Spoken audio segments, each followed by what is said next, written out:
Hey everyone, if you've watched my channel, you know I like Choro-Qs and you know I like rally cars. So we have Choro-Q 0, number Z-52, which I've actually purchased before, but it was just a plain white road car. So this came up at a relatively decent price, and so I had to get it. There is another rally livery with yellow and black. And me liking this car so much, maybe if I find that at a decent price, I might get that one someday as well. Okay. I never put these mirrors on because, oh cool, it's got these lights though, the fog lights. Those I might put on. The mirrors I don't put on because look how tiny the stalks are. There's no pegs, so I know I'm going to just break that off if I glue it on. But these rally lights, there might be enough surface area that they won't snap off.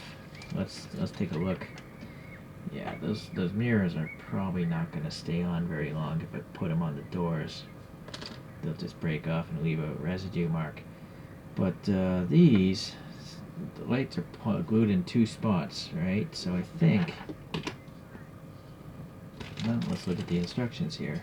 I'm sure some of you guys might be interested in doing this as well.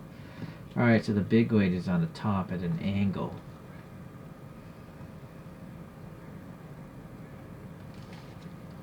I think I might literally have to clip these off here, so let's go ahead and do that. It would have been nice if they printed something on these though, like a light cover, CB or CIB or Hella or whoever else makes fog lights.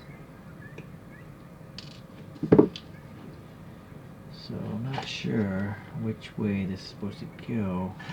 Looking again here, it's kind of inboard of the turn signal. Oh, I see. I think maybe there.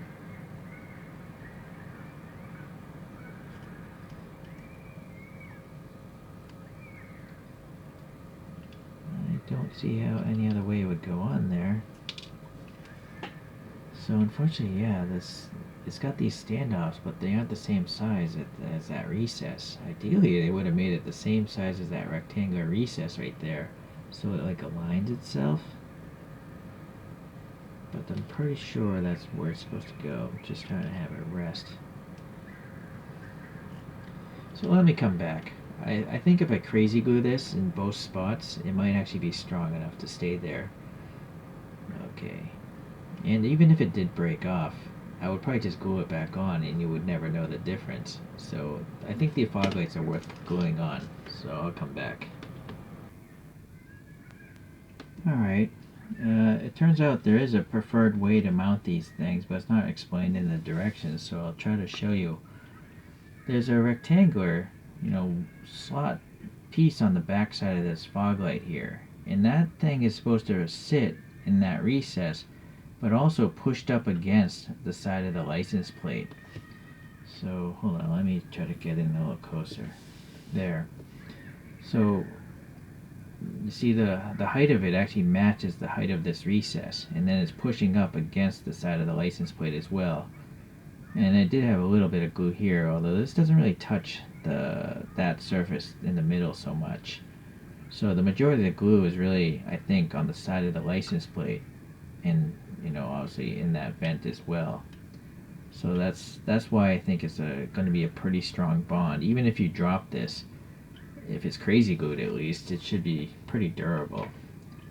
So yeah, I'm good with it. I was thinking about maybe painting them silver, but I'm just going to pretend that it has light covers. I don't want to mess it up. Okay, well, that's that. Let's go over some other details here. These wheels are specific to the road-going version, which you'll see a little later. I couldn't find a number 2 car, so I'm sure that it must exist, but I couldn't find it. Nice ribbing here. Unfortunately, no black paint. The turn signals, the headlights are good. This is good, but no black paint in here either. There is just a black box here. I'm not sure why. It's just smooth. I guess it's part of the Renault logo?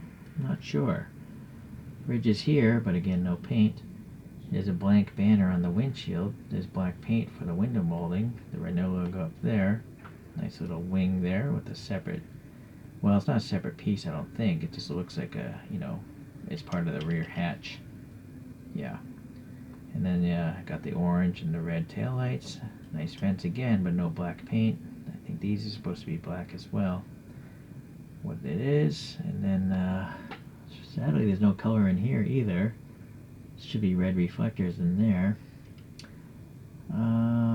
Okay, no wiper blades, not much else. So when was this thing made again? I can't remember from my last review. Production dial says 2017.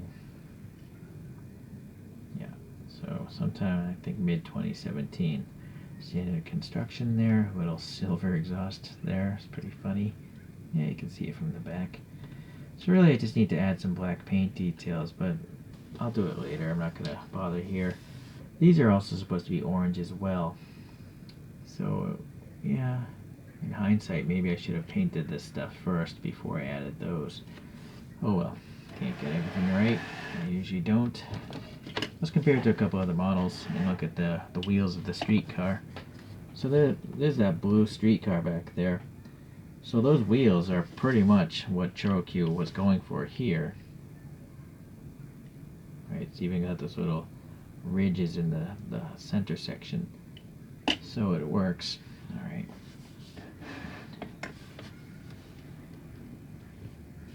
I don't have a 164 scale version of this car, but I have this 187 scale made by Spark, and it's fantastic. So the number 9 car won the Monte Carlo Rally in 1981. That's what this thing is saying. The details on this is just amazing. Look at the colorful interior. It has a blue and red seat with safety belts on it. It has photo etched metal wiper blades and 2 antennae. It blows away most 164 scale vehicles. It has 6 plastic lights up front. It's crazy. License plates. Ah, wow. It's awesome. Even a photo etched rear wiper blade. Okay. Well, anyways, here's a top view for you. So 187, quite small, but you can actually have superior detail because 187 is a true hobby scale. It's not a Hot Wheels scale, which is a toy scale. Okay, let's get into the cartoony stuff. The first one would be the road-going one I picked up earlier. And so this one I did add all these black details into the vents and the wheels as well. So eventually I'll copy that sort of stuff over to this one. And maybe in the next review you'll see that. Let's see.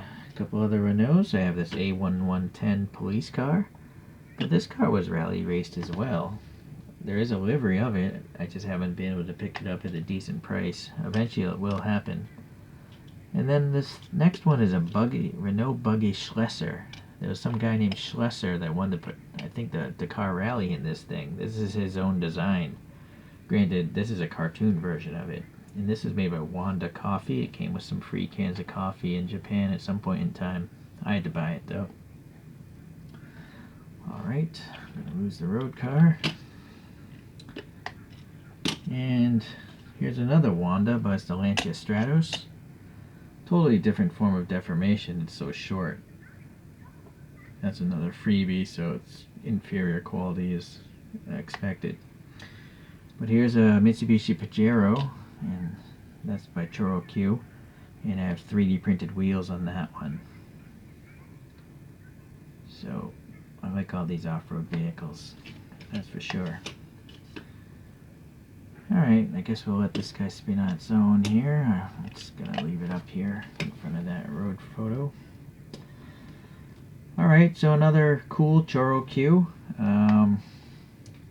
Just a little black paint is missing. You know, if you're really careful, just use a small paintbrush, some acrylic black, and then have some Q-tips ready. If you get a little overrun and some water, you just wipe it off immediately and you start again. That's what I do. I don't paint these things right the first time. I probably used like 20 Q-tips, you know, getting all the extra black paint off of these things. So, but with some patience, you can make them look nicer. Okay, well, I'm going to collect more ChoroQ Zeros. Hopefully I'll see you the next time I do that. Alright, bye.